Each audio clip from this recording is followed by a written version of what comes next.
آج ہماری اور آپ کی کیا حالت ہے؟ ہمیں بھی اللہ سے ڈر ہے، ہمیں بھی اللہ سے خوف ہے، ہم بھی ڈرتے ہیں اللہ سے۔ اگر ڈرتے ہوتے تو 5 وقت کی نمازی ہوتے، اگر اللہ سے خوف کھاتے ہوتے تو آج ہم اور آپ گناہوں سے بچ رہے ہوتے، اگر اللہ سے ہم اور آپ ڈرتے تو آج مسلمانوں کے فونوں کے اندر گانے نہیں ہوتے، اگر اللہ سے خوف ہمیں ہوتا تو آج ہمیں اس وقت تک نیند نہ آتی جب تک عشاء کی نماز پڑھ کر نہ سو جاتا۔ آج تو بڑے مست ہوتے ہیں، اللہ کا خوف ہوتا تو فجر کے موقع پر نیند اپنے آپ اشار ہو جاتی، آپ اس موقع پر نیند نہ آتی، آپ بے چین ہو جاتے۔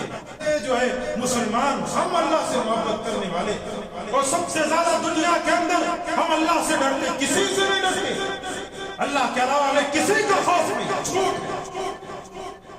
بالکل جھوٹ۔ جو مسلمان یہ کہے کہ ہم اللہ کے علاوہ کسی سے نہیں ڈرتے، کوئی ہمارے سینے میں خوف نہیں، ہم تو بالکل مرد مجاہد ہیں، عمر بن خطاب کے ماننے والے، خالد بن ولید کے ماننے والے، ہمارے سینوں میں رب کے علاوہ خوف ہے ہی نہیں۔ جھوٹ، بالکل جھوٹ۔ اگر وہ نمازی نہیں، اگر وہ عبادت گزار نہیں ہے، فجر کی نماز نہیں پڑھتا، اگر وہ عشاء کی نماز نہیں پڑھتا، قرآن مجید کی تلاوت نہیں کرتا، گانے نہیں سنتا، سننا نہیں چھوڑتا، ایسی انداز سے گناہوں کی جانب اپنے قدم کو نہیں بڑھانے سے نہیں روکتا، اللہ کی قسم دنیا کا سب سے بڑا جھوٹ ہے۔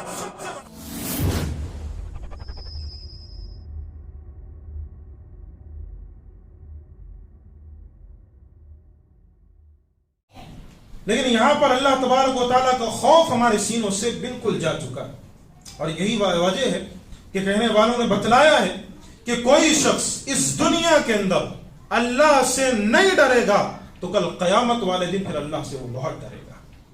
اگر کوئی شخص اس دنیا کے اندر اللہ تبارک و تعالیٰ سے ڈرے گا، کل قیامت والے دن وہ امن و سکون میں رہے گا۔ دنیا کے اندر آپ کو ڈر گئے، اگر آپ اللہ سے اللہ کا خوف اپنے سینوں میں بٹھا لیا، کل قیامت والے دن آپ بچ گئے۔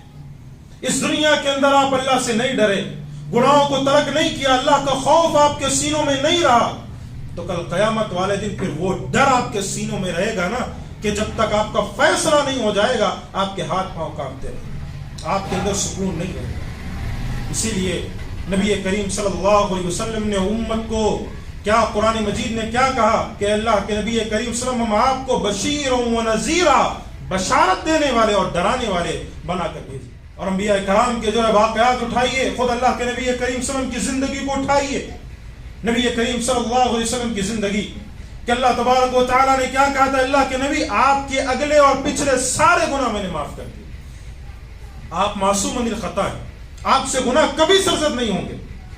لیکن نبی کریم صلی اللہ علیہ وسلم کا کیا حال تھا کہ عائشہ رضی اللہ عنہ ارشاد فرماتی ہیں کہ اللہ کے رسول صلی اللہ علیہ وسلم سجدے کی حالت میں تہجد کے موقع پر جب جایا کرتے تھے، میں وہی پاس میں لیٹا کرتی تھی، نبی کریم صلی اللہ علیہ وسلم کو جب میں دیکھا کرتی تھی تو مجھے ڈر اور خوف لاحق ہوتا تھا، کہیں اللہ کے نبی کی روح تو سجدے کی حالت سے نہیں نکل گئی۔ اور جب نبی کریم صلی اللہ علیہ وسلم سجدے سے اپنے سر کو اٹھایا کرتے تھے، جس جگہ آپ نے سجدہ کیا ہوتا تھا اس جگہ جو ہے گیلا ہو چکا ہوتا، اتنا آنسو آپ بہاتے تھے۔ کون؟ جن کو اللہ نے اگلے پچھلے گناہ معاف کر دیے، ساتھ میں یہ سرٹیفکیٹ بھی دے دی، اگر کوئی مسلمان نبی کریم صلی اللہ علیہ وسلم کو معصوم عن الخطا نہ مانے تو مسلمان ہی نہیں۔ لیکن اللہ تبارک و تعالیٰ سے محبت، اللہ سے لگاؤ، اللہ سے پیار، اللہ تبارک و تعالیٰ سے محبت، اللہ کا تقرب حاصل کرنے کے لیے آپ ایسی عبادتیں کرتے تھے کہ پوچھنے والوں نے پوچھا، خود عائشہ رضی اللہ عنہ نے پوچھا، اللہ کے نبی آپ اتنا کیوں؟ کہ تہجد میں کھڑے ہو گئے، پاؤں بالکل سوج گئے آپ کے۔ تو اللہ کے نبی کہتے افلا اکون عبدا شکورا، کیا میں اپنے رب کا شکر گزار بندہ نہ بنوں؟ آج ہماری اور آپ کی کیا حالت ہے؟ ہمیں بھی اللہ سے ڈر ہے، ہمیں بھی اللہ سے خوف ہے، ہم بھی ڈرتے ہیں اللہ سے۔ اگر ڈرتے ہوتے تو 5 وقت کے نمازی ہوتے، اگر اللہ سے خوف کھاتے ہوتے تو آج ہم اور آپ گناہوں سے بچ رہے ہوتے، اگر اللہ سے ہم اور آپ ڈرتے تو آج مسلمانوں کے فونوں کے اندر گانے نہیں ہوتے. اگر اللہ سے خوف ہمیں ہوتا تو آج ہمیں اس وقت تک نیند نہ آتی جب تک عشاء کی نماز پڑھ کر نہ سو جاؤں. آج تو بڑے مست ہوتے ہیں. اللہ کا خوف ہوتا تو فجر کے موقع پر نیند اپنے آپ نشار ہو جاتی. آپ کو اس موقع پر نیند نہ آتی, آپ بے چین ہو جاتے. اٹھاؤ اللہ والوں کے قصے, اللہ والوں کے واقعات کیسے تھے وہ. قرآن مجید نے بھی کئی جگہوں پر نقشہ کھینچا. کہا تتجافى جنوبهم عن المضاجع يدعون ربهم خوفا وطمعا. وہ اپنے بستروں سے الگ ہو جاتے تھے, اپنے رب کو پکارتے تھے خوفا وطمعا, خوف اور طمع یعنی اللہ تبارک و تعالی سے جنت کی خواہش کرتے ہوئے. جو ہے مسلمان, ہم اللہ سے محبت کرنے والے, اور سب سے زیادہ دنیا کے اندر ہم اللہ سے ڈرتے, کسی سے نہیں ڈرتے. اللہ کے علاوہ ہمیں کسی کا خوف نہیں. جھوٹ ہے, بالکل جھوٹ ہے. جو مسلمان یہ کہے کہ ہم اللہ کے علاوہ کسی سے نہیں ڈرتے, کوئی ہمارے سینے میں خوف نہیں, ہم تو بالکل مرد مجاہد ہیں, ہم عمر بن خطاب کے ماننے والے, خالد بن ولید کے ماننے والے, ہمارے سینوں میں رب کے علاوہ خوف ہے ہی نہیں. جھوٹ, بالکل جھوٹ. اگر وہ نمازی نہیں ہے, اگر وہ عبادت گزار نہیں ہے, فجر کی نماز نہیں پڑھتا, اگر وہ عشاء کی نماز نہیں پڑھتا, قرآن مجید کی تلاوت نہیں کرتا, گانے نہیں سنتا, سننا نہیں چھوڑتا, اور اسی انداز سے گناہوں کی جانب اپنے قدم کو نہیں بڑھانے سے نہیں روکتا, اللہ کی قسم دنیا کا سب سے بڑا چھوٹا ہے.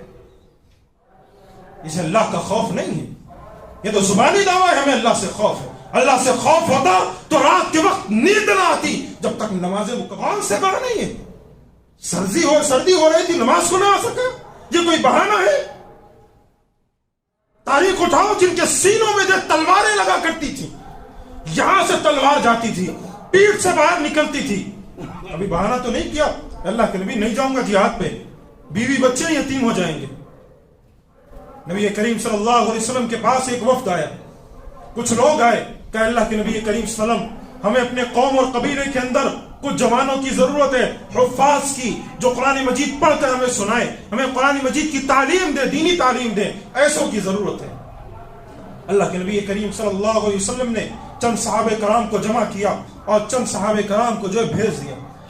جب گئے آدھی دور پہنچے تو ان بدبختوں نے دھوکہ دیا, اور سارے کے سارے حفاظ صحابہ کرام جو حافظ تھے قرآن مجید کے, دینی تعلیم کے ماہر تھے, ساروں کا قتل کر دیا, انہوں نے ساروں کو شہید کر دیا. ایک صحابی کے تعلق سے آتا ہے, جب کسی بدبخت نے ان کو پیٹھ پر جو ہے زور سے تلوار کا وار کیا, خنجر سے مارا, تو ان کی زبان سے بے ساختہ یہ الفاظ نکلے, فزت برب الکعبہ, کعبے کے رب کی قسم ہے میں کامیاب ہو گیا. ہمیں کوئی فکر نہیں پڑ رہا ہے جہنم کے تذکرے, قیامت کے تذکرے, اور اس کے بعد اللہ تبارک و تعالی قیامت کے دن جو عذاب دے گا اس کے تذکرے, دنیا کے اندر جو عذابیں مل رہی ہیں اس کے تذکرے, سارے ایسے گزر جاتے ہیں سر کے اوپر سے. عمل کر کے دکھلائیں, عمل کے ساتھ اللہ کا ڈر ہمیں ہونا چاہیے. کوئی گناہ کی چیز نظر آئے, آنکھوں سے آنسو گر جانے چاہیے کہ نہیں اللہ میں نہیں جاؤں گا. نماز اذان ہو گئی, آپ مسجد نہیں آ پا رہے, ہو سکتا ہے آپ کو کوئی مصیبت ہو, لیکن کم سے کم آپ جائیں وہاں نماز پڑھیے کہ نہیں اللہ بغیر نماز کے میری زندگی نہیں چلے گی. فجر کے موقع پر آپ کو نیند نہیں آنی چاہیے, الارم لگانا چاہیے. آپ کہتے ہیں نیند مجھ سے ہوشیار نہیں ہوتی, نیند نہیں کھلتی. بھائی 8 بجے آپ کو کام پر جانا رہتا ہے, کیسے نیند ہوشیار ہوتی ہے؟ ہاں, اور نیند تو ماشاءاللہ تب بڑی ہوشیار ہوتی ہے جو عید کا دن ہوتا ہے. ہاں, عید کے دن تو بڑا خوب جو ہے فجر میں اٹھ جاتے ہو, اور رمضان کے موقع پر سحری کے موقع بڑے خوب اٹھ جاتے ہو, تب تو نیند آپ کی خراب نہیں ہوتی نا. معلوم ہے اگر سحری میں نہیں اٹھیں گے تو پورا دن بھوکا سونا پڑے گا, بھوکا رہنا پڑے گا, تو بڑی زبردستی اٹھتے, اٹھ کر کھانے کی کوشش کرتے ہیں, تب تو نیند نہیں. ہاں, تب نہیں کہتے ہیں صاحب نیند آ جاتی ہے, تب الارم لگائے جاتے ہیں. ایک اپنا الارم, ایک اپنی بیوی کا الارم, ایک اپنے بیٹے کا الارم, ایک اپنی ماں کا الارم, ایک اپنے باپ کا الارم, ساروں کے الارم لگتے ہیں. گھر کے اندر سحری کا وقت ہوتا ہے تو سارے گھر میں الارم بجتے ہیں, ایک ایک موقع پر 5-5 منٹ کو الارم لگتے ہیں. کیوں؟ اور جب فجر کی بات آتی ہے تو مجھ سے نیند نہیں ہوشیار ہوتی ہے. اللہ اکبر, کتنی ناانصافی ہماری اور آپ کی. اللہ سے ڈریے, وہ عمل نہیں کیا تو اللہ کی قسم تم مرد